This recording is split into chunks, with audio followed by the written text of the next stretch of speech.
दोस्तों, अगर आप वीडियो मिक्सिंग सीख कर नाम और पैसा कमाना चाहते हैं तो फिर ये चैनल आपके लिए ही है। नमस्कार दोस्तों, स्वागत है आप सभी लोगों का हमारे YouTube channel play edit solution में। इस चैनल पे मिलता है आपको सोल्यूशन के साथ साथ विश्वास भी। तो आशा करता हूँ कि आप सभी लोग अच्छे होंगे और मैं भी ठीक हूँ। दोस्तों, आपको वीडियो मिक्सिंग से संबंधित कोई भी प्रॉब्लम हो, वो प्रॉब्लम हार्डवेयर से संबंधित हो या फिर सॉफ्टवेयर से संबंधित, आप मुझे व्हाट्सएप या कॉल करिए और सोल्यूशन लीजिए बिल्कुल फ्री। नमस्कार दोस्तों, सबसे पहले मैं ये आप लोगों को क्लियर करा दूं कि अभी रात के बज रहे हैं तकरीबन 10:15 और अभी थोड़ी देर पहले मैं यहाँ से एक जने की पीसी बिल्ड करके उनको छोड़ा हूँ। जैसा कि आप लोगों ने एक वीडियो पीछे देखा होगा, क्योंकि ये वीडियो अलग अपलोड हो रही है और इसके पीछे आपने एक वीडियो देखा होगा। अयोध्या से एक सर मेरे पास आए हुए थे पीसी बिल्ड के लिए, कोर i9 वाली। तो सेम उसी दिन में हमारे पास ये अमन वर्मा जी, जो कि हमारे गोरखपुर से हैं, ये साथ में मौजूद थे और इनका पीसी अब इस समय बिल्ड हो रहा है। रात के बज रहे हैं तकरीबन 10:15 और आज जो हम यहाँ पे इनके अमन वर्मा जी के लिए जो पीसी बिल्ड करने वाले हैं, यहाँ पे ये मैं जो मदरबोर्ड ले रहा हूँ ये है आसूस का प्राइम Z690M+D4। बड़ा शानदार मदरबोर्ड है और ये 12th जनरेशन मदरबोर्ड है। साथ ही साथ मैं बात कर लूँ दोस्तों यहाँ पे प्रोसेसर की, तो प्रोसेसर जो हम यहाँ पे यूज करने वाले हैं, ये आप यहाँ पे देख पा रहे होंगे, इंटेल की तरफ से आने वाला कोर i7 अनलॉक प्रोसेसर है और इसका जो नंबर है यहाँ पे आप देख पा रहे होंगे 12700K। ठीक है, तो ये 12th जनरेशन प्रोसेसर है। आगे बढ़ते के क्रम में दोस्तों हम बात कर ले रैम की, तो रैम के लिए इनकी खास फरमाइश थी कि रैम हमें भैया और कोर्सेर की चाहिए, वेंजस कोर्सेर की वेंजस चाहिए DDR4 और इसमें DDR4 रैम लगाया जा रहा है 3200 मेगाहर्ट्ज में, जैसा कि आप देख पा रहे होंगे। और आप लोगों को ये बताता चलूं दोस्तों कि DDR5 रैम हम यहाँ पे नहीं यूज कर रहे हैं, क्योंकि DDR5 रैम DDR4 के मुकाबले बहुत महंगा है, आप भी जानते हैं। तो हम यहाँ पे DDR4 रैम यूज कर रहे हैं और यहाँ पे हम जो यूज कर रहे हैं, यहाँ पे 8 GB की 2 स्टिक यूज करने वाले हैं। ठीक है, चलिए अब आगे बढ़ते हैं दोस्तों सी ड्राइव के लिए स्टोरेज की। तो यहाँ पे हम यूज कर रहे हैं WD की तरफ से आने वाले M.2 NVMe SSD की, जिसका की स्पीड यहाँ पे आप देख पा रहे होंगे 3300 मेगाहर्ट्ज है और ये बहुत ही शानदार इसकी स्पीड है। तो हम यहाँ पे ये यूज करने वाले हैं सी ड्राइव के लिए। चलिए अब इसके बाद हम दोस्तों बात कर लेते हैं इस हाई एंड प्रोसेसर को कूल करने के लिए। तो इसके लिए हम आज जो यूज करने वाले हैं कूलिंग के लिए, तो यहाँ पे हम आज यूज कर रहे हैं दोस्तों, ये बड़ा ही जबरदस्त चीज है, इसको हम यूज करने वाले हैं। इसका यहाँ पे मॉडल नंबर आप देख पा रहे होंगे और ये इसका नाम है कूलर मास्टर। कूलर मास्टर की तरफ से आने वाला hyper 212 LED turbo ARGB light. भाई साहब इसकी क्या मतलब, क्या ही मतलब इसकी तारीफ करूं, जितनी भी तारीफ करूं उतना कम है। एक पीछे भी मैंने पीसी बिल्ड किया था, उसके अंदर मैंने ये लगाया था, बहुत ही शानदार, बहुत ही गजब की चीज है। तो आज हम यहाँ पे इसके साथ लगाने वाले हैं ताकि हमको ये प्रोसेसर ज्यादा से ज्यादा परफॉर्मेंस निकाल करके दे। तो यहाँ पे हम कूलिंग के ऊपर ध्यान देते हुए ये सीपीयू कूलर यूज करने वाले हैं। चलिए इन सारे कंपोनेंट को चलाने के लिए जो हम आज यहाँ पे सप्लाई यूज करने वाले हैं, वो सप्लाई यहाँ पे यूज कर रहे हैं डीप कूल के तरफ से आने वाला PF 650 वाट की सप्लाई। ये बहुत ही शानदार और काफी वेट में ये सप्लाई आती है, बहुत ही शानदार इसकी परफॉर्मेंस है। बहुत सारे पीसी में मैंने लगाए, कहीं से कोई भी प्रॉब्लम नहीं, कहीं से कोई भी कंप्लेन नहीं, तो मैं आज इनको ये दे रहा हूं।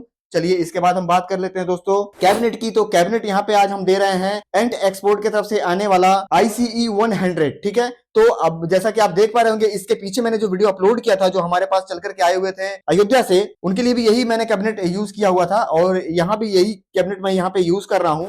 और इस कैबिनेट की खास बात यह है दोस्तों कि इसमें आगे से 3 फैन लगे हुए हैं, फुल RGB है, उनका भी आपने RGB देखा होगा, बहुत ही शानदार RGB है और बहुत ही ज्यादा इसके अंदर ब्राइटनेस है RGB के अंदर। तो हम यहाँ पे ये कैबिनेट यूज करने वाले हैं और बाकी की डेटा स्टोरेज के लिए हम यहाँ पे यूज करने वाले हैं WD की तरफ से आने वाला 2TB पर्पल। इसकी जो RPM है दोस्तों ये है 7200 RPM, तो इसकी भी स्पीड बहुत अच्छी है।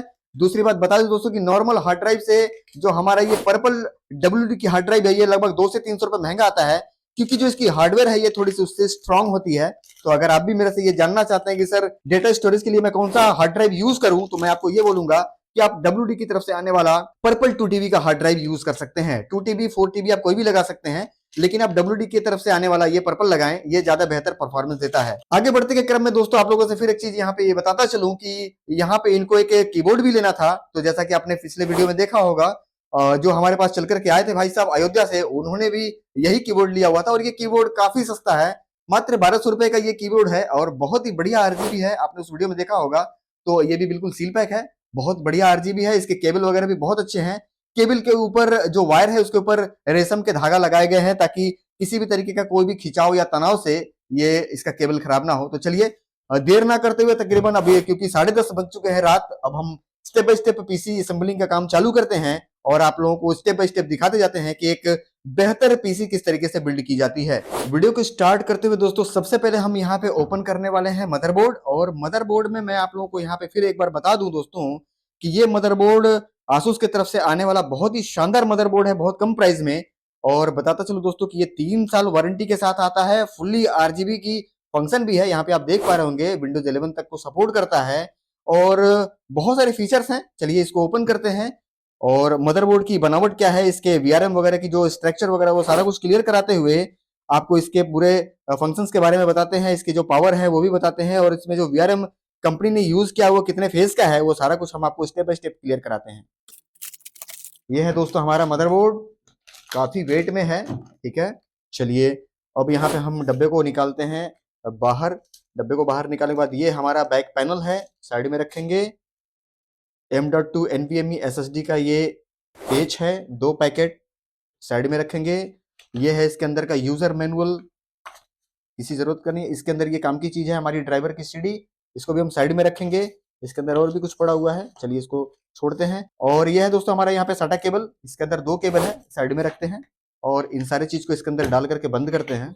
बहुत ही शानदार मदरबोर्ड है और इस मदरबोर्ड की जो बनावट है बहुत बढ़िया है, वीआरएम इसकी बहुत शानदार है, और ये जो हीटसिंक कंपनी ने दी है ना ये बड़ा शानदार है। अब बहुत ऐसे लोग होंगे, मैं यहाँ पे क्लियर कराता चलूं क्योंकि मैं चीफ लेवल से इंजीनियरिंग कर रखा हूं, तो इन सब चीजों को समझने में मुझे बहुत आसानी हो जाती है। दोस्तों इस मदरबोर्ड के अंदर जो सबसे खास चीज है वो है इसका डिजिटल वीआरएम, और इसका जो वीआरएम है आप देख पा रहे होंगे बहुत ही तगड़ा वीआरएम है। पता नहीं आप जो सिस्टम अभी तक यूज कर रहे हैं उसमें आपने इस तरीके का वीआरएम देखा है या नहीं देखा है। मैं यहाँ पे यह क्लियर करा दूं आपको कि इसमें जो आपको वीआरएम मिल रहा है दोस्तों ये डिजिटल, फुल्ली डिजिटल वीआरएम है, और ये 13 फेज की डिजिटल वीआरएम है। दूसरी चीज की यहाँ पे आप देख सकते हैं ये जो इसके वीआरएम लगे हैं, इसके यहाँ पे जो क्वाइल्स हैं, ये क्वाइल आपको दिखाई दे रहा होगा, और इसका जो ये हीटसिंक है, हीटसिंक काफी बड़ा कंपनी ने बनाया हुआ है ताकि ये हीट को अपने अंदर सोख सके और गर्मी को निकाल करके वीआरएम को खराब होने से बचाए। यहाँ पे देखिए ये इस तरीके से मैं आपको दिखा दूं, यहाँ पे ये पूरा एल्युमिनियम का इसके ऊपर वीआरएम के ऊपर हीटसिंक लगाया गया है ताकि वीआरएम के ऊपर गर्मी इकट्ठा ना हो और ये पूरी गर्मी को सोख ले। तो ये बहुत ही शानदार ये चीज है ये वीआरएम। अच्छा इधर इस साइड में भी वीआरएम इन्होंने दे रखा हुआ है क्योंकि मैं बताया हूँ आप लोगों को ये 13 फेज की वीआरएम है, तो इस साइड भी हीटसिंक लगी हुई है। अच्छा दूसरी बात की यहाँ पे जो इस मदरबोर्ड के अंदर फैन के ऑप्शन है, आप देख पाएंगे बहुत सारे फैन के ऑप्शन दे रखे हैं, यानी कि बहुत सारे पंखे आप अपने कैबिनेट में लगा सकते हैं। हर जगह फैन का ऑप्शन दे रखा हुआ है, आरजीबी का भी ऑप्शन है, और बहुत बढ़िया ये मदरबोर्ड है, बहुत ही शानदार मदरबोर्ड है। अब बात कर लेते हैं दोस्तों इसके पीछे की फीचर्स की, तो यहाँ पे आपको जो स्लॉट मिलता है, एक मिल जाती है आपको दोस्तों यहाँ पे डिस्प्ले पोर्ट, दूसरा मिल जाता है आपको यहाँ पे डिस्प्ले के लिए HDMI पोर्ट। तो इसमें दोस्तों आपको डिस्प्ले पोर्ट के लिए अलग से कोई डिस्प्ले टू HDMI का कोई कन्वर्टर वगैरह नहीं लगाना है। बात कर ले दोस्तों इसमें M.2 NVMe SSD लगाने की, तो इसमें 4 आप पोर्ट देख रहे होंगे HDMI SSD लगाने के लिए, तो इसमें 4 पोर्ट है, आप 4 M.2 NVMe SSD लगा सकते हैं। और अगर आप ग्राफिक कार्ड लगाना चाहते हैं तो इसमें 2 ग्राफिक कार्ड लगा सकते हैं, और इसको आप क्रॉस फायर में भी डबल ग्राफिक कार्ड यूज कर सकते हैं। और क्रॉस फायर में किस तरीके से ग्राफिक कार्ड यूज की जाती है अगर आपको जानना हो तो आप कमेंट करके बताइए, मैं इसके ऊपर एक कंप्लीट वीडियो बना करके दिखाऊंगा कि 2 ग्राफिक कार्ड किस तरीके से लगा करके क्रॉस फायर में यूज किया जाता है। चलिए अब आगे बात कर लेते हैं दोस्तों इसमें रैम लगाने के लिए स्लॉट की, तो इसमें 4 रैम के स्लॉट कंपनी ने दे रखे हुए हैं, जैसा कि आप देख पा रहे होंगे चैनल A चैनल B, तो यहाँ पे आप 4 रैम लगा सकते हैं, और 32 GB 64 GB या फिर 128 GB आप रैम यहाँ पे यूज कर सकते हैं, कोई दिक्कत नहीं। अब दोस्तों यहाँ पे बात कर ले हार्ड ड्राइव लगाने के लिए, तो यहाँ पे 4 साटा पोर्ट आपको मिलते हैं, और बहुत ही बढ़िया ये मदरबोर्ड है, बहुत ही शानदार मदरबोर्ड है, परफॉर्मेंस बहुत अच्छी है। चलिए अब बहुत ज्यादा बात ना करते हुए, और क्योंकि अगर मदरबोर्ड के विषय में अगर मैं बताने लग जाऊंगा तो बहुत लंबा ये वीडियो हो जाएगा, और एक स्पेशल वीडियो आपको मदरबोर्ड के ऊपर मुझे बना करके देना पड़ जाएगा। तो मैं इस पे स्टेप बाय स्टेप आपका पीसी बिल्ड करके आपको दिखाता हूं, और किस तरीके से इसमें आप बाकी के कंपोनेंट में लगाने वाला हूं, तो आप लाइव वीडियो में बने रहिए और देखते रहिए। दोस्तों जो इसके ऊपर मैं प्रोसेसर लगाने वाला हूं, जैसे कि मैं पहले वीडियो में आप लोगों को बता चुका हूं, यहाँ पे मैं लगाने वाला हूं कोर i7 इंटेल की तरफ से आने वाला एक अनलॉक प्रोसेसर है, जो कि इसका नंबर आप देख पा रहे होंगे 12700 के, और मार्केट में के सीरीज की प्रोसेसर के लिए लूट पड़ी है भाई साहब, प्रोसेसर मिल नहीं रहे हैं, और मुझे मिला है ये प्रोसेसर, ठीक है, अच्छी बात है। जैसा कि आप यहाँ पे जिनका पीसी बिल्ड हो रहा है यहाँ पे आप देख पा रहे होंगे, और इनसे आप बात कर सकते हैं प्रोसेसर के लिए कितना पापड़ बेलना पड़ा है। 3-4 दिन से हम लोग मार्केट में घूम रहे थे, प्रोसेसर नहीं मिल रही थी, तो आप यहाँ पे ये प्रोसेसर मिल चुका है, ये प्रोसेसर हम यहाँ पे लगाने वाले हैं, और ये पूरा कंप्लीट सील पैक है, आप देख पा रहे होंगे, किसी भी सील किसी भी साइड से ये सील ओपन नहीं है। चलिए ये सील हम यहाँ से ओपन करते हैं। ये हम प्रोसेसर को ओपन करते हैं और ये हमारा निकल गया 12 जनरेशन का कोर i7 का प्रोसेसर। ठीक है, प्रोसेसर की बनावट आप देख पा रहे होंगे दोस्तों, पहले से इनका स्ट्रक्चर चेंज हो चुका है 12 जनरेशन के लिए। पहले जो ये प्रोसेसर आती थी बिल्कुल स्क्वायर में आती थी, अब थोड़ा सा इनका प्रोसेसर लंबा हो गया है 12 जनरेशन में, क्योंकि इसके अंदर ट्रांजिस्टर की संख्या बढ़ा दी गई है। तो अब इसके विषय में मैं बताऊंगा तो फिर लंबा हो जाएगा वीडियो। और अंदर यहाँ पे मैं ओपन करके आप लोगों को बता दूं दोस्तों कि इसके जो पिन है ये पहले के मुकाबले पिन काफी बढ़ा दिए गए हैं। तो पिन की साइज भी छोटी की गई है, आप यहाँ पे देख पा रहे होंगे। पिन को साइज छोटी करके पिन की संख्या बढ़ा दी गई है, क्योंकि इसके अंदर यूज होने वाले जो ट्रांजिस्टर्स हैं उसकी संख्या बहुत ज्यादा बढ़ा दी गई है, ताकि आपको ज्यादा से ज्यादा परफॉर्मेंस निकाल करके ये प्रोसेसर दे। तो चलिए दोस्तों, मैं बहुत ज्यादा अगर बताने लग जाऊंगा इस प्रोसेसर की खासियत के बारे में तो एक अलग वीडियो इसके ऊपर बनानी पड़ जाएगी। अब हम बहुत देर ना करते हुए इस प्रोसेसर को इसके ऊपर फिट करेंगे। और मैं हर बार आप लोगों को बताता आया हूं कि ये जो आपका ये कैप है, ये कैप आपको कभी भी उतारना नहीं है। कैप को बगैर उतारे आपको ये इसका जो स्लॉट है ये ओपन कर लेना है। और स्लॉट को ओपन करने के बाद इसमें उल्टा और सीधा होता है, जो लोग रोज काम कर रहे हैं उनको पता है। और कभी भी अगर आपको पूरी कंप्लीट जानकारी नहीं है तो कभी भी आप अपने हाथ से प्रोसेसर लगाने के लिए रिस्क ना लें। और ये हमारा प्रोसेसर बिल्कुल सही तरीके से फिट हो चुका है और हम इसको अब बंद करेंगे। और आप देख पा रहे होंगे ये कैप लगा हुआ है, मैंने अभी कैप हटाया नहीं है। ठीक है, तो ये इस तरीके से लॉक हो जाएगी। ठीक है, तो इस तरीके से ये कैप आपका साइड में हो जाएगा और ये प्रोसेसर आपका फिट हो जाएगा। ठीक है, ये बेहतर तरीके से हमारा लग चुका है। अब दोस्तों हम इसमें लगाएंगे सबसे पहले रैम। तो रैम यहाँ पे आप देख पा रहे होंगे, ये हमारा रैम है। और रैम जैसा कि मैं यहाँ पे आप लोगों को पहले भी बता चुका हूँ, मैं यहाँ पे यूज करने वाला हूँ कोर्सर की तरफ से आने वाला वेंजस का 3200 मेगाहर्ट्ज का रैम। और मैंने यहाँ पे 68 जीबी की 2 स्टिक मैंने ली हुई है, तो हम यहाँ पे ये यूज करने वाले हैं। सील पैक है यहाँ पे आपके सामने ही, हम ओपन करेंगे इसको। ये हमारा दूसरा रैम है, इसको भी हम ओपन करेंगे, ये भी हमारा सील पैक है। और दोनों रैम हम बाहर निकाल लेंगे। जैसा कि दोस्तों मैं आगे भी आप लोगों को हर बार बताने की कोशिश की है कि जब भी आप रैम यूज करें, इसमें सॉकेट 4 हैं और इसमें चैनल ए और चैनल बी होता है। अगर रैम आप गलत तरीके से गलत सॉकेट में अगर लगा करके आप यूज करते हैं, आपकी इसी मशीन की परफॉर्मेंस हाफ से नीचे चली जाएगी। और ये मशीन जो आप कोर i7 12 जनरेशन देख रहे हैं, भाई साहब ये i5 का भी परफॉर्मेंस नहीं देगा।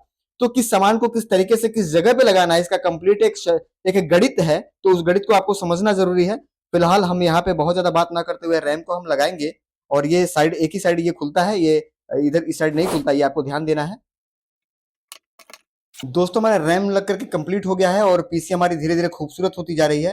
ठीक है, तो चलिए हम इसके ऊपर अब लगाते हैं M.2 NVMe का SSD। चलिए यहाँ पे आप देख पा रहे होंगे, यहाँ पे मैं यूज करने वाला हूँ आज WD की तरफ से आने वाला 250 GB। और ये इसका नंबर आप देख पा रहे होंगे और इसकी जो स्पीड है वो भी आप देख पा रहे होंगे, 3300 मेगाहर्ट्ज इसकी स्पीड है।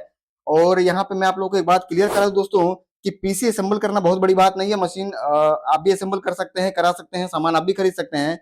पर इसकी जो कंप्लीट बायोस की सेटिंग है, जब तक आप कंप्लीट बायोस की सेटिंग मैनुअल नहीं करेंगे, आपकी मशीन कभी भी एक बेहतर परफॉर्मेंस नहीं देगी। चलिए यहाँ पे हम अपने एसएसडी को ओपन करते हैं, ये भी सील पैक है, आप देख पा रहे होंगे। यहाँ से हम इसको ओपन करते हैं। ये हमारा 250 जीबी का एसएसडी जो WD की तरफ से है। और हम इसको यहाँ पे 4 स्लॉट है, तो ये सबसे बड़ी कंफ्यूजन है। तो हमें सबसे पहले ये समझना है कि हमें इसमें किस में डालना है, इसमें प्राइमरी कौन सा है या सेकेंडरी कौन सा है। तो ये हमें क्लियर करके ही इस एसएसडी को लगाना है। तो चलिए इसको क्लियर करते हैं और क्लियर करके हम इसको लगाते हैं। तो दोस्तों ये है हमारा एसएसडी और हम इसको फिट करते हैं। और यहाँ पे इसका स्टैंड नहीं था, मैंने स्टैंड लगा लिया हुआ है। और इसके पैकेट आते हैं, यहाँ पे आप देख पा रहे होंगे, ये इसके अंदर से मैंने लगाया है। और ये हमारी लग गई एसएसडी, ये हमारा स्टैंड, ये हमारा पेच। और हम इसको बिल्कुल ही सावधानी से लगाएंगे, बहुत ही तसल्ली से और बहुत ही आराम से हमें टाइट करना है। बहुत ज़्यादा टाइट नहीं करना है, क्योंकि बहुत पतली होती है प्रिंट, इसकी टूट जाएगी तुरंत और ये ब्रेक हो जाएगा तो बंद हो जाएगा। ठीक है, तो ये हमारी लग गई एसएसडी, ये हो गया हमारा रैम और सारा कुछ है कंप्लीट। अब इसके ऊपर हमें लगाना है सीपीयू कूलर। अब आगे बढ़ते हैं दोस्तों, और इस प्रोसेसर के ऊपर अब हम लगाते हैं यहाँ पे अपना सीपीयू कूलर, जो कि इसको ठंडा रखेगा। और यह है दोस्तों आज जो मैं सीपीयू कूलर लगाने वाला हूँ, बड़ी शानदार चीज है, बहुत ही बढ़िया चीज है। और एक बढ़िया पीसी तभी आपको एक बेहतर परफॉर्मेंस देगी या दे पाएगी जब उसके अंदर कूलिंग की व्यवस्था काफी अच्छी हो। तो चलिए ये भी सील पैक है, इसको ओपन करते हैं। और ओपन करने के बाद हम इसको दिखाते हैं कि इसकी साइज क्या है और ये देखने में कैसा है। इसको हम यहाँ से ओपन कर लेते हैं। ये है इसके अंदर पूरा इसका सेटअप, जिससे इसको हम स्टेबल करेंगे, इसको रोकेंगे। और ये पूरा एक शानदार पैकिंग के अंदर आता है, यहाँ पे आप देख पा रहे होंगे। और यहाँ से हम इसको करने वाले हैं बाहर। पैकिंग भी बड़ी शानदार है दोस्तों, और गजब की इसकी साइज है। मतलब क्या बात है, आप देख पा रहे होंगे। मतलब इतना बढ़िया, इतना शानदार शायद ही आपने अभी तक देखा होगा सीपीयू कूलर। चलिए, थोड़ा सा मशक्कत करना पड़ेगा इसको बाहर निकालने के लिए। यहाँ पे कुछ लॉक वगैरह दे रखी है कंपनी, निकालता हूँ इसको बाहर।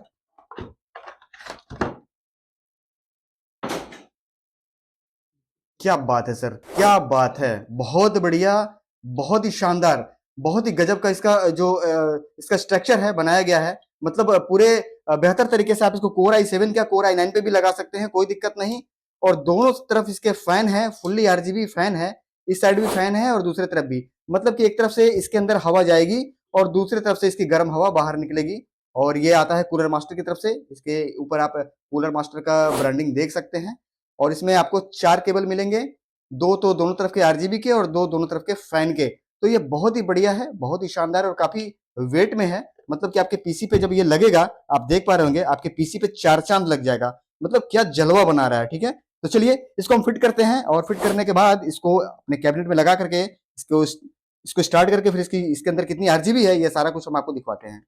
सबसे पहले दोस्तों, इसको फिट करने के लिए हम इसके साइड से यहाँ पे इसको फैन को अलग कर लेंगे। बड़े तसल्ली से हमें ओपन करना है, किसी भी तरीके से कोई भी कंपोनेंट खराब नहीं होना चाहिए, इस बात का हमें ध्यान देना रहता है। ये हमारा साइड में हो जाएगा, हम इसको थोड़ी देर के लिए अलग रख देंगे यहाँ पे। और ये हमारा दोनों फैन है, और ये दोनों फैन हम साइड में रख देंगे। साइड में रखने के बाद यहाँ से ये इसके साथ जो आया हुआ डब्बा है, इस डब्बे के अंदर कंप्लीट इसकी पूरी कंप्लीट फिटिंग है। और इसमें कुछ एडवांस फिटिंग्स के केबल्स वगैरह भी आते हैं, जो कि नॉर्मल वाले में नहीं आते हैं। तो ये आप देख पा रहे होंगे, ये इसके पूरे कंप्लीट मटेरियल है इसको फिट करने के लिए। वीडियो को आगे बढ़ाते के क्रम में दोस्तों, आप लोगों को बताता चलूँ कि यहाँ पे 4 होल दे रखे हैं कंपनी ने इस पेज को लगाने के लिए। और ये इसके स्टैंड है, स्टैंड के अंदर 4 मैंने पेज लगा लिए हुए, इसके लॉक भी मैंने फिट कर लिए। और यहाँ पे इसके सेंटर को ध्यान में रखते हुए हम इसको लगा देंगे अंदर।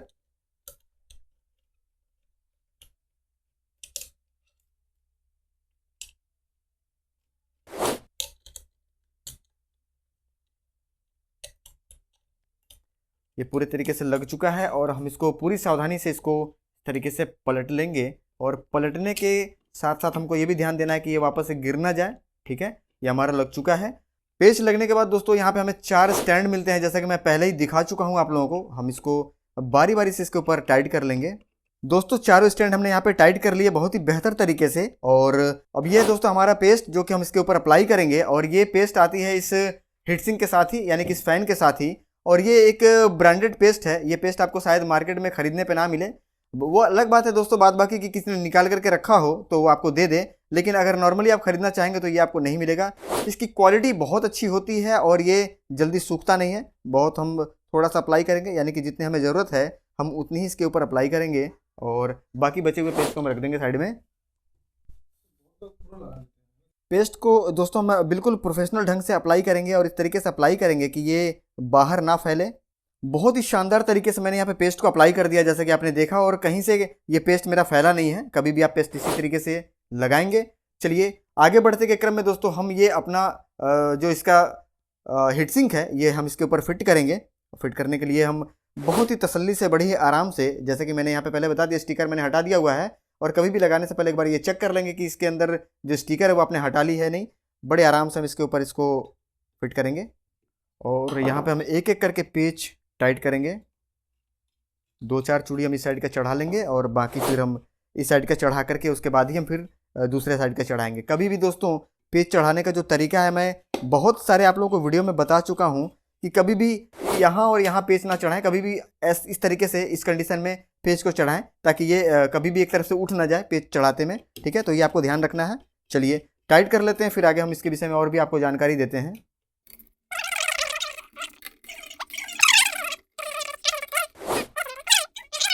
बहुत ही बेहतर तरीके से, और मैंने पूरी तसल्ली से इस हीटसिंक को मैंने इसके ऊपर फिट कर लिया है, जैसा कि आपने लाइव देखा।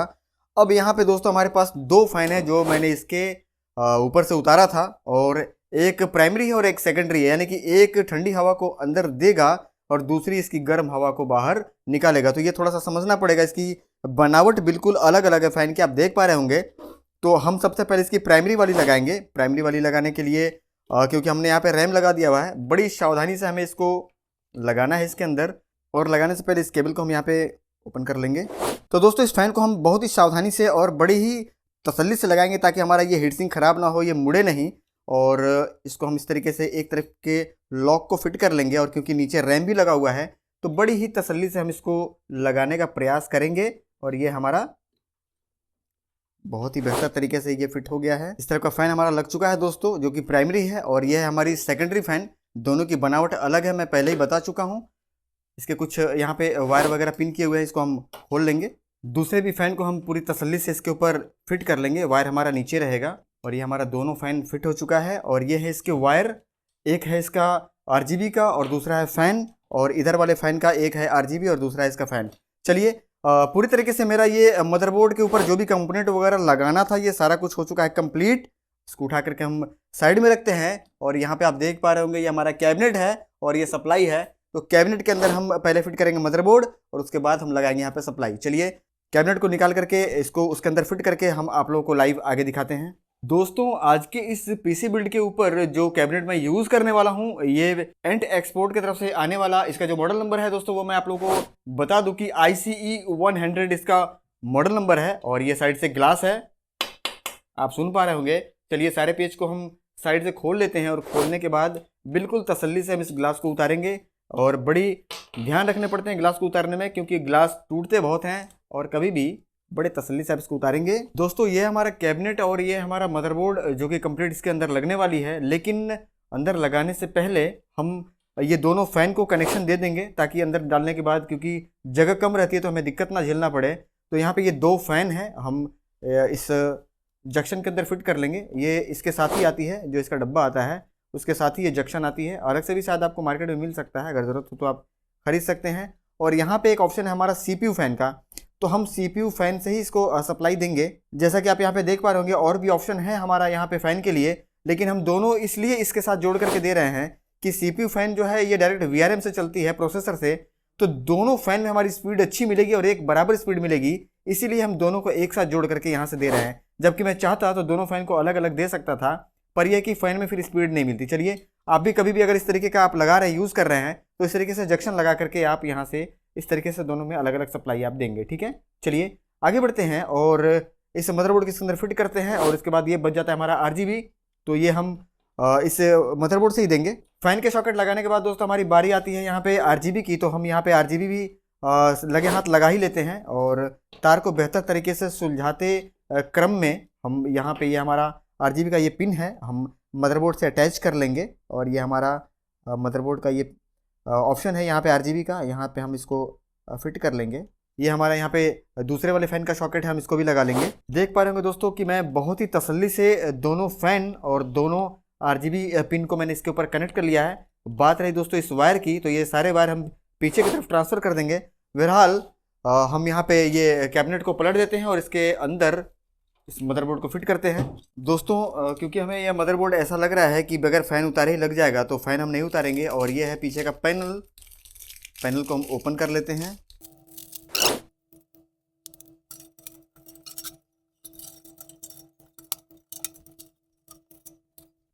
पैनल मैंने दोस्तों यहाँ पे फिट कर लिया हुआ है, और ये है हमारा मदरबोर्ड। बड़े तसल्ली और बड़े ही इत्मीनान के साथ हम इसको इसके अंदर लगाएंगे। मदरबोर्ड को बेहतर तरीके से बैठाने के बाद हम सारे पेज को टाइट कर लेंगे। एक एक करके पेज हम दोस्तों लगाते चले जाएंगे बिल्कुल ही तसल्ली से, और किसी भी तरीके का कोई भी बहुत ज़्यादा दबाव दे करके हमें पेज टाइट नहीं करना है। दोस्तों पेज को टाइट करने में मैंने बहुत बार आप लोगों को बताया कि बहुत ज़्यादा आपको प्रेशर दे करके काम नहीं करना है, क्योंकि अगर ये स्लिप कर गया अगर आपका पेचकस, तो इसके जो नोक हैं आप यहाँ पे देख पा रहे होंगे, बहुत सारे छोटे छोटे कंपोनेंट लगे हैं जो कि इसके स्लिप करने से कट जाएंगे और टूट जाएंगे। मदरबोर्ड आपका बेकार हो जाएगा, और टूटा हुआ कंपोनेंट वाला मदरबोर्ड या फिर बर्न हुआ मदरबोर्ड कंपनी वापस नहीं लेती है। तो बहुत ही सावधानी से आपको काम करना है। चलिए ये हमने इसको फिट कर लिया इसके मदरबोर्ड को इसके अंदर। और यहाँ पे आप लोगों को मैं बताता चलूँ कि कभी भी मदरबोर्ड लगाने के बाद ये सॉकेट में आप ये चेक कर लेंगे कि सारे पिन बिल्कुल सही तरीके से बैठे हैं या नहीं, क्योंकि कई बार इस तरीके से मदरबोर्ड लग जाती है कि सारे पिन, कुछ पिन ऐसे होते हैं जो आपस में टंग जाते हैं या इसके ये होल मैच नहीं करते हैं और ज़बरदस्ती पेज को टाइट किया जाता है, तो ये आपको हमेशा ध्यान देना है। चलिए अब इसके अंदर लगाते हैं पावर सप्लाई, और पावर सप्लाई लगाने के बाद इसकी कंप्लीट वायरिंग आपको करके दिखाते हैं और बाकी के जो कनेक्शन है वो भी हम आपको करके दिखाते हैं। दोस्तों इसके अंदर जो मैं सप्लाई यूज़ करने वाला हूँ, ये लगाने वाला हूँ डीपकूल के तरफ से आने वाला 650 वाट की सप्लाई। इसका यहाँ पे आप मॉडल नंबर देख पा रहे होंगे। बहुत ही शानदार, बहुत ही बढ़िया सप्लाई है। चलिए ओपन करते हैं इसको। ये है दोस्तों हमारी सप्लाई, और काफ़ी वज़न में है, काफ़ी भारी है और बहुत ही प्रीमियर लुक है इसका। आप देख पा रहे होंगे, बहुत ही शानदार बनावट है और काफ़ी वज़न में है। तार की लेंथ भी बहुत ज़्यादा लंबी है इसकी, क्योंकि आरजीबी कैबिनेट जब आप लगाते हैं दोस्तों, तो क्योंकि यहाँ से वायर घूम करके जाता है, बहुत सारे इसमें मतलब वायर का सेटिंग जो इसमें आपको ये पिन करना है या फिर टाई करना है, तो वायर की अगर लेंथ आपकी लंबी नहीं है तो आप इसका ये इसमें नहीं लगा पाएंगे। तो ये आपको ध्यान रखना है, कभी भी ऐसा आपको सप्लाई खरीदना है जिस सप्लाई की वायर बहुत ज़्यादा लंबी हो। चलिए ठीक है। इसके साथ एक मिलता है इनको पावर केबल, जो कि चाइनीज टाइप है। इनको अलग से एक होल्डर खरीदना पड़ेगा, और इसके अंदर से निकलता है दोस्तों एक ये पैकेट जिसके अंदर कुछ टाई और कुछ पेच हैं। चलिए सप्लाई को लगाते हैं हम अपने इस कैबिनेट के अंदर। सप्लाई लगाते में दोस्तों मैं हर बार बताया हूँ कि यहाँ पे नीचे कटिंग रहती है और इस कटिंग से आपको ये मैच करवाना है, ठीक है। चलिए इसके अंदर हम इसको फिट कर लेते हैं, और इसके साथ मिला है हमें 4 पेच। तो इस पेच को हम अब बारी बारी से फिट कर लेते हैं। दोस्तों अब वायरिंग के सिलसिले को आगे बढ़ाते के क्रम में सबसे पहले हम इस मदरबोर्ड की जो 012 की सप्लाई है, जिसको कि हम सीपीयू पावर बोलते हैं, वो हम यहाँ से केबल एंटर करेंगे यहाँ से, और इसको हम लगाने का प्रयास करेंगे। दोस्तों यहाँ पे हमने 012 की सप्लाई लगा ली हुई है और बहुत ही शानदार तरीके से, बड़े तसल्ली से मैंने इसको बिठाया है। और पिन कभी भी आप जब इसको लगाएं तो यहाँ पे एक घटक होती है जो कि लगाते में खट की आवाज करेगी, वो आवाज करनी चाहिए। नहीं तो अगर आपका ये कनेक्शन लूज है, आप जब मशीन पे लोड देंगे उस कंडीशन में ये हीट होगी और इसका जो कनेक्टर है वो जल जाएगा। तो कभी भी जो भी आप कनेक्टर लगाएं, जो लोड वाले कनेक्टर हैं, वो काफी बेहतर तरीके से कनेक्ट हो गया हो, इस बात को सुनिश्चित करने के बाद ही आप छोड़ें। चलिए अब आगे बढ़ते के क्रम में दोस्तों यहाँ पे जो दूसरी सप्लाई है, मदरबोर्ड की मेन सप्लाई 24 पिन कनेक्टर, जिसपे कि पूरा कंप्लीट मदरबोर्ड रन करता है, हम इसको भी लगाने का प्रयास करेंगे। चलिए आगे बढ़ते के क्रम में हम इसको इस तरीके से वायर को अंदर लेंगे कि हम ताकि हमारा ये वायर बिल्कुल आसानी तरीके से हम इसको टाई कर सकें, और बहुत ज्यादा जो तार उलझा हुआ है कभी भी वायरिंग हम सुलझाते के क्रम में करेंगे, ताकि अंदर लगाने के बाद ये बहुत ज्यादा टेढ़ा वगैरह ना वायर हो, ठीक है। यहाँ पे हम इसको बेंड कर लेंगे, बेंड करने के बाद यहाँ सेंटर कर लेंगे, और यहाँ पे आप देख पा रहे होंगे ये 24 पिन कनेक्टर यहाँ पे है। यहाँ पे आपको बेहतर तरीके से दिखाई दे रहा होगा, ये हमारा 24 पिन कनेक्टर है। बड़ी तसल्ली से हम यहाँ पे अपना 24 पिन कनेक्टर को इस सॉकेट में लगा लेंगे, मेल फीमेल को, और बड़ी तसल्ली से इसको हम बिठा लेंगे। सुनिश्चित कर लेंगे कि हाँ ये बैठ गया है, छूने से भी पता लग जाता है। अब इसके बाद जो तीसरी बारी आती है केबल लगाने की, ये आती है हमारा USB 3.0। तो हम यहाँ पे 3.0 भी लगा लेंगे। कभी भी लगाने से पहले तार सीधा कर लेंगे, और सीधा करने के बाद इसको हम यहाँ से एंटर कर लेंगे। एंटर करने के बाद यहाँ पे इसका सॉकेट बना हुआ है, जैसा कि आप देख पा रहे होंगे। तो इसको हम उल्टा और सीधा देखते हुए बिल्कुल बेहतर तरीके से यहाँ पे इसको लगाने का प्रयास करेंगे, और ये हमारा ये लग चुका है। बाकी के जितने भी फालतू वायर हैं ये सारे हम पीछे खींच लेंगे, ठीक है। कोई भी एक्स्ट्रा वायर हमें इधर नहीं चाहिए होगा, तो हम यहाँ से साफ सुथरा तरीके से बिल्कुल अपना काम करने का प्रयास करेंगे। दोस्तों इसके बाद बारी आती है हमारे कुछ यहाँ पे और वायर्स हैं, जैसे कि इसमें आप देख पा रहे होंगे ये ऑडियो का जैक है और दूसरा USB का है। तो हम ऑडियो और USB को भी लगा लेंगे। तरीका वही रहेगा, लगाने से पहले हम तार को बिल्कुल सही तरीके से बाहर निकाल लेंगे कि किसी तरीके से ये उलझा हुआ ना हो। और सबसे पीछे की तरफ जाएगा हमारा ऑडियो जैक, जो कि यहाँ पे आप देख पा रहे होंगे। देखने में दोनों एक ही जैसा है, पर पिन की संख्या और पिन की बनावट अलग अलग है। हम यहाँ से इसको अंदर करने का प्रयास करेंगे, और इसको यहाँ से अंदर कर लेंगे। करने के बाद हम इसे, लास्ट में इसका पिन होता है जैसे कि आप यहाँ पे देख पा रहे होंगे, हम इसके साथ इसको जोड़ देंगे। ये है दोस्तों हमारा ऑडियो जैक, ये हमारा पिन बेहतर तरीके से लग गया, मैंने लगा दिया, ठीक है, जैसा कि आप देख पा रहे होंगे। अब इसके बाद बारी आती है दोस्तों USB की। तो USB हम यहाँ से एंटर कर लेंगे, और ये हमारा USB का पोर्ट है। तो हम बिल्कुल तसल्ली से यहाँ इसे भी लगा लेंगे और ये आराम से लग जाता है, इसमें कोई दिक्कत वाली बात नहीं है।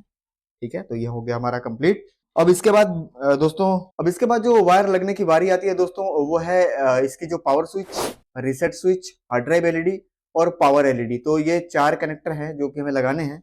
चलिए बारी बारी से हम इसको भी लगा लेते हैं, यहीं से इसे हम एंटर कर लेते हैं और एंटर करने के बाद स्टेप बाय स्टेप हम इसे लगा लेंगे। सबसे पहले लगाएंगे हम इसमें पावर स्विच, इसके बाद दोस्तों हम लगाएंगे यहाँ पे रीसेट स्विच, इसके बाद लगाएंगे दोस्तों हम यहाँ पे हार्ड ड्राइव एलईडी और उसके बाद लगाएंगे दोस्तों हम यहाँ पे पावर एलईडी। तो जैसा कि आप यहाँ पे देख पा रहे होंगे, ये हमारा complete power switch, reset switch, hard drive LED और पावर एलईडी, इसके भी केबल लग गए और यहाँ पे यूएसबी और ऑडियो का भी पिन मैंने लगा दिया। कंप्लीट इधर की वायरिंग लगभग हो ही चुकी है। इसमें एक 12 वोल्ट की सप्लाई चाहिए होगी इसको चलाने के लिए, तो यहाँ पे ये साटा पोर्ट दे रखा हुआ है, हम यहाँ से इसमें सप्लाई ले लेंगे। वायरिंग का काम हमने दोस्तों कर दिया है मैं स्टार्ट, और यहाँ पे देख पा रहे हो कुछ वायरिंग मैंने कर भी दी है और ये वायरिंग इसके अंदर डालना है हमें। तो उससे पहले हम ये हार्ड ड्राइव लगा दें यहाँ पे। तो ये हमारा इसका स्टैंड है, ये हम यहाँ पे यूज कर रहे हैं WD का 2TB पर्पल। ओपन करके इसको लगाते चलें। ठीक है, ये देख पा रहे होंगे आप, इसको हम इसके अंदर फिट कर लेते हैं। पेच कभी भी दोस्तों किसी भी चीज में कम ना लगाएं, पेच जितना उसका जगह बना हुआ है पेच के लिए, हमेशा उसके हिसाब से उसका जितना पर्याप्त पेच बनता है, पेच पूरा लगाएं। ठीक है, एक सिस्टम की मजबूती के लिए ये बहुत जरूरी है, इस पेच में कभी भी कोताही ना करें। अक्सर मैंने देखा है कि जहाँ पे 4 लगने हैं वहां पे लोग 2 ही लगा के काम चला देते हैं, और जहाँ 2 लगने हैं वहां पे 1 ही लगा देते हैं। बहुत मेरे पास ऐसे पीसी आते हैं भाई साहब, जिसमें हार्ड ड्राइव में पेच नहीं लगे होते हैं, कागज लगा करके, गत्ता लगा करके आदमी ठूस देते हैं उसमें। अब क्या तरीका है ये काम करने का, पता नहीं किसने उसको असेंबल कर रखा होता है कि ये कागज लगा करके उसको ठूस देते हैं हार्ड ड्राइव को। अभी मेरे पास एक पीसी आई थी, उसमें डेटा वगैरह लगाना था, उसमें 3 हार्ड ड्राइव लगी थी, तीनों तारा ऊपरी नीचे ऊपर लगा करके और हार्ड ड्राइव को एक दूसरे के ऊपर रख करके उस पर गत्ता लगा करके उसको रखा गया था, जबकि पेच लगाने की व्यवस्था उसमें थे, पर एक वाशर की कमी की वजह से उसको नहीं लगाया गया। वो भाई साहब भी मेरे पास 30-20 डेटा लेकर के गए हैं, हो सके कि इस वीडियो को देख रहे हो और वो हाटा से चल करके मेरे पास आए थे। हो सके भाई साहब मेरे इस बात से सहमत हो, मेरी वीडियो को देख रहे हो इस समय वो। तो कभी भी जो पेच है वो कंप्लीट लगाइए, किसी भी तरीके का कोई भी बचत वाली काम आप ना करें। ठीक है, चलिए यहाँ पे हम इसको फिट कर लेते हैं।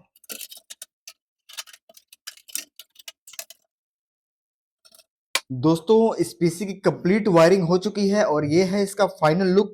जैसा कि अभी आप सामने देख पा रहे होंगे, 3 फैन आगे आरजीबी की है और यहाँ पे ये स्टॉक कूलर आप देख पा रहे होंगे, बहुत ही हैवी, बहुत ही तगड़ा ये स्टॉक कूलर है और ये कंप्लीट फुल वायरिंग है और कहीं से अब इसमें कोई भी एक्स्ट्रा वायर नहीं बढ़नी है। ठीक है, तो और ये मदरबोर्ड वगैरह जो आपको लगा है सामने इस तरीके से आपको दिखाई दे रहा होगा। तो अब ये फाइनल है। और दूसरी बात मैं आप लोगों को बताता चलूं दोस्तों कि जो इसके बैक साइड की है, ये कंप्लीट इधर भी सारे वायर सिस्टम से मैंने जहां जो लगने थे लगा करके और सारा कंप्लीट टाई कर दिया हुआ है। दूसरी बात की आगे के 3 फैन और पीछे के एक ये 4 आरजीबी फैन जो हैं, इसके भी सप्लाई मैंने पाटा पोर्ट से दे दिए हुए हैं। तो कुल मिला जुला करके ये पीसी है इस समय कंप्लीट। तो अब इसको हम फाइनल काउंटर पे ले चलते हैं। इसके साथ हमने आरजीबी कीबोर्ड माउस भी लिया हुआ है, जैसा कि आपको मैंने दिखाया था, उसकी भी आरजीबी टेस्ट करवाएंगे प्लस इसकी आरजीबी टेस्ट करवाएंगे। और ये जो हमारा स्टॉक कूलर है, इसके अंदर कितना आरजीबी है प्लस इसकी आरपीएम क्या है, ये सारा हम आपको लाइव उस काउंटर पे ले चल के दिखाएंगे। दोस्तों यहाँ पे जो ये कीबोर्ड आप देख पा रहे होंगे, ये आरजीबी कीबोर्ड है और बड़ी शानदार कीबोर्ड है, बड़े सस्ते प्राइस में हमें मिल गया है। ये मिल गया है मात्र 1200 रुपए में, कीबोर्ड और माउस का कॉम्बो। ठीक है, तो चलिए हम इसे ओपन करते हैं। ये सील पैक है और सेम यही कीबोर्ड जो पीछे वाली वीडियो आपने देखी होगी, जो हमारे पास अयोध्या से चल करके आए थे, उनको भी सेम यही कीबोर्ड माउस दिया गया था। और ये नया आया है मार्केट में अभी, बहुत सस्ते में, बहुत बढ़िया आरजीबी है इसके अंदर। बात करें दोस्तों इसके वायर की क्वालिटी की, तो वायर की जो इसकी क्वालिटी है ये काफ़ी अच्छी है। इसमें ये धागा लगा हुआ है ताकि यहाँ से कभी ब्रेक नहीं होगा। इसमें कई सारे स्विच हैं। ठीक है, तो ये बहुत स्मूथ चल रहा है। दूसरी बात दोस्तों, जो ये इसका कीबोर्ड है, कीबोर्ड में भी जो वायर लगी है, इसमें भी यहाँ पे धागा लगा हुआ है। इसके ऊपर से एक रेशम के धागे से इसकी बिनाई की गई है। तो चलिए इसको ओपन करते हैं। ओपन करने के बाद इसको लगाते हैं। लेंथ भी ठीक ठाक है, काफ़ी अच्छा लेंथ है इसका। आरजीबी आप लोगों को टेस्ट करवाने वाला हूँ। तो ये है हमारा सीपीयू और इसके ऊपर मैंने पावर बटन पे उंगली रख रखा हुआ है और ये मैंने किया पावर बटन को प्रेस, और ये इसकी कंप्लीट आरजीबी है दोस्तों, जैसा कि आप देख पा रहे होंगे। और बड़ी शानदार आरजीबी है, बहुत ही कमाल का जो इसका कंट्रास्ट है वो निकल करके आ रहा है। और क्या ही लुक है, मतलब कि गजब का, बहुत ही शानदार। अब पता नहीं आपको वीडियो में किस तरीके से दिखाई दे रहा है, पर जो प्रत्यक्ष सामने बैठे हैं हमारे अमन वर्मा जी, ये बहुत खुश हो चुके हैं इस मशीन को देख करके।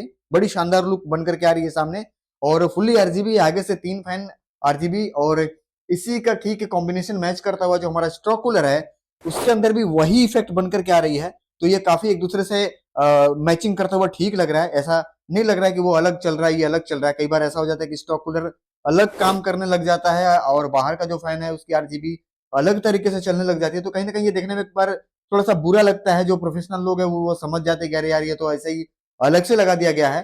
पर इस पीसी में जो अंदर स्टॉक कूलर लगी हुई है उसकी फैन की जो आरजीबी है वो बाहर लगे हुए आरजीबी से हमारा मैच कर रहा है। तो ये एक काफी बेहतर चीज है जो कि देखने में सुंदर लग रही है। दूसरी बात की बात करें दोस्तों यहाँ पे कीबोर्ड की, तो कीबोर्ड की भी है जो आरजीबी आप देख पा रहे हो, बहुत ही शानदार आरजीबी है इसकी। यहाँ पे माउस के अंदर भी ये इफेक्ट हमेशा चेंज होते रहते हैं, और माउस का भी कलर आपको हमेशा बदलता हुआ दिखाई देगा। दूसरी बात की यहाँ पे आरजीबी जो कीबोर्ड की है ये भी बड़ी शानदार है, आप देख पा रहे होंगे वीडियो में। तो यहाँ पे आप सीपीयू के ऊपर अभी हम 2 फैन और लगाएंगे ऊपर, जो कि हम नहीं ले पाए हैं। अभी मार्केट कल जाएंगे, और इस समय रात के तकरीबन 12:15 बज रहे हैं। मैं आपको बता दूं 12:15 से ऊपर का टाइम हो रहा है। तो अब बाकी की जो इस पे फैन है ये हम सुबह लगाएंगे।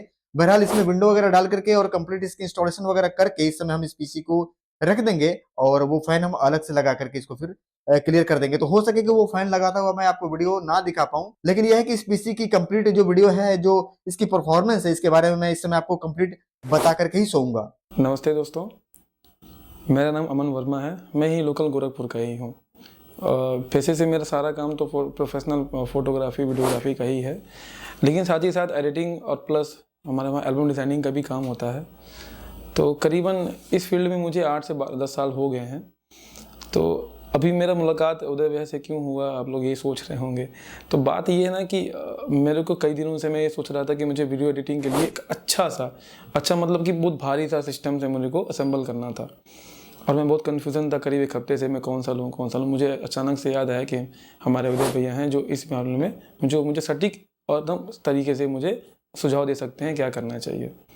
जैसा कि आप लोगों को मैं बता दूं कि उदय भैया को मैंने काफ़ी साल से जानता हूं, और इनका यूट्यूब चैनल भी है। मेरे को तो पता ही था क्योंकि मैंने शुरू से इनको मैंने फॉलो करते हुए आया हूं, और मैंने काफ़ी देखा है इन्होंने कितने लोगों का इंटरव्यू लिया है, कितने लोगों का यहाँ में पीसी इनबिल्ड किया है, और सोचा मैंने कि इससे अच्छा कोई दे नहीं सकता मुझे, क्योंकि कितने लोगों को ये पीसी मतलब ये असेंबल कर रहे हैं। और देखा जाए तो आज भी मेरे से पीछे 2 लोग जो है लगे हुए थे जो इनको असेंबल करना था। मैं तो हालांकि दूसरे नंबर पे हूँ, और अभी टाइम देखा जाए तो अभी टाइम तो वो ज़्यादा हो गया है, 7-8 बजने वाला है। मेरे से पहले जिन्होंने सारा का सारा जो सामान परचेज़ किया उन्होंने, वो साथ ही साथ मैंने भी उनके साथ में सारा परचेज़ किया, क्योंकि वो अयोध्या से आए हुए थे, उन्हीं का वेट हो रहा था। मैं तो हालांकि लोकल का हूँ, मैं तो आधा घंटा 1 घंटा में वेट भी कर सकता हूँ, मुझे कोई दिक्कत नहीं था। तो वो अयोध्या से आए थे, अयोध्या से जो उनको टाइम लगा, हालांकि थोड़ा सा लेट हो गए वो आने में, लेकिन कोई बात नहीं है। और उनके साथ साथ मैंने अभी अपना सारा का सामान खरीद लिया। उनके पर्पज़ के हिसाब से जो उन्होंने सामान लेना था, जितने भी उनको पीसी इनबिल्ड करना था, जितने भी उनको एसेसरीज़ लेने थे, उन्होंने सारे के सारे लिए। मैंने अपने पर्पज़ के हिसाब से लिए, क्योंकि मुझे वीडियो एडिटिंग भी करने थे, एल्बम डिज़ाइनिंग का भी काम करना था। हालांकि मेरे पास ऑलरेडी हैं, बट मेरे को ना और अच्छा मुझे और बढ़िया मुझे पीसी इनबिल्ड करना था, तो इसीलिए मैं कन्फ्यूज़ हो रहा था कि मैं सामान कौन सा लूँ। हालांकि भैया हमेशा वीडियो में कहते रहते हैं कि चुनाव अच्छा होना चाहिए, चुनाव हमेशा अच्छा होता है, तो पीसी भी अच्छा रिस्पांस देता है। बता दो दोस्तों आप लोगों को एक बात कि जो हमारे उदय भैया हैं, मैं तुमको भैया ही बोलता हूँ, काफ़ी साल से इनको जानता हूँ तो भैया ही बोलता हूँ, काफ़ी लोग सर बोलते हैं उनको, तो इसके लिए माइंड ना करिएगा आप लोग। यहाँ पे जो हमारा गोरखपुर में जो हमारे कंप्यूटर मार्केट है, मैंने 2-3 बार गया मैं, मतलब असेंबल करने के लिए मेरे को परचेज़ करना था, बट मैं बहुत कन्फ्यूज़न के हिसाब से मैं समझ में नहीं आ रहा था, तो मैं वापस आ जा रहा था। तो फिर मैं इनसे पूछा, उन्होंने मुझे एकदम तरीके से उन्होंने समझाया, और एक बार में ही मुझे समझ में आ गया। हालांकि क्योंकि इनका मैंने वीडियोज़ देखा भी है, और मैं पहले से भी जानता हूँ कि जब ये CPU असेंबल करते हैं, जब ये तो ये बहुत सफाई से और बहुत तरीके से असेंबल करते हैं। पीसी के हार्डवेयर में इनका नॉलेज बहुत अच्छा पकड़ है इनका, क्योंकि बहुत सी बारीक चीज़ें जो होती हैं कोई पकड़ नहीं पाता है। कभी भी आप CPU अगर चलाते कभी कभी वो प्रॉब्लम क्रिएट करता है, तो कभी कभी हम समझ नहीं पाते हैं वो दिक्कतें कहाँ से आ रही है, क्योंकि अब दुकानदार के पास भी लेके जाते हैं तो वो बहुत बड़ी बड़ी मेजर प्रॉब्लम बता के आपसे पैसे हटता है। तो आप इनसे अगर छोटी छोटी बातों को भी बारीक से भी बेसिक जानकारी भी लेना चाहेंगे तो इजी वे में आप इनसे ले सकते हैं, क्योंकि इनका हार्डवेयर में जितने लोगों को सिस्टम परचेज़ कराते हैं, क्योंकि साथ ही साथ वो बहुत से लोगों को ये एडिटिंग के मामले में ये सेल भी करते हैं, क्योंकि मैंने भी इनसे कई बार परचेज़ करा है एडिटिंग के, क्योंकि मैं आपसे बताया ना कि मैंने काफ़ी साल से मैं वीडियो एडिट कर रहा हूँ और मैं वीडियो भी शूट करता हूँ। जैसे कि अगर आपको भी अगर वीडियो पीसी इनबिल्ड करना हो, पीसी अगर मुझे असेंबल कराना हो, तो आप भी प्ले एडिट सोल्यूशन जो हमारे उदय भैया का है, ये भी आप आकर इनसे सजेशन भी ले सकते हैं। अगर चाहें तो आप इनके साथ जाकर पीसी भी इनबिल्ड करा सकते हैं, क्योंकि मैं भी कितने साल से काम कर रहा हूँ, मेरे को इतने साल से नॉलेज है हार्डवेयर का, क्योंकि मैं खुद का सिस्टम चला रहा हूँ, मुझे पता होना चाहिए कि कौन सा सिस्टम में क्या क्या सामान लगता है। जो हालांकि मैं खुद गलती कर रहा था, गलती क्या कर रहा था कि मेरा प्रोफेशन है, जो मेरा काम है, उस हिसाब से मेरे को जो प्रोसेसर लेना चाहिए था बहुत पहले, जो मैं अब ले रहा हूँ। क्यों? क्योंकि मुझे नॉलेज नहीं था। नॉलेज मुझे कहाँ से मिला? प्ले एडिट सोल्यूशन से मिला। तो इस वजह से मैं आपको कहूँगा कि अगर आपको नॉलेज लेना हो या कुछ पूछना हो, पीसी अगर आपको असेंबल कराना हो, तो प्ले एडिट सोल्यूशन से आप आके इनसे मिल सकते हैं, इनसे आप पूछ सकते हैं, इनके साथ जाके आप इसे इनबिल्ड भी करा सकते हैं। तो दोस्तों, बहुत से ऐसे एडिटर बंधु होंगे जो मेरे इस वीडियो को देख रहे होंगे, जो तकरीबन मेरे से ज़्यादा पैसा लगा करके अपना सिस्टम जो है इनबिल्ड कराए होंगे, फिर भी उनको वो रिस्पॉन्स नहीं मिल पा रहा होगा जो उनको चाहिए, जो उस हिसाब से उन्होंने पैसा लगाया था, उसके हिसाब से उनको रिस्पॉन्स नहीं मिल पा रहा है। तो दोस्तों, जाते जाते आपको बात बता दूँ कि बहुत जल्दी दोबारा मुलाकात होगी, क्योंकि मैंने बहुत जल्दी एक और सिस्टम इनबिल्ड कराने वाला हूँ जो एडिटिंग के पर्पज़ से होगा, और वो कौन सा होगा, कैसा होगा, मैं जल्दी मुलाकात जब होगी तो मैं आपको बताऊँगा।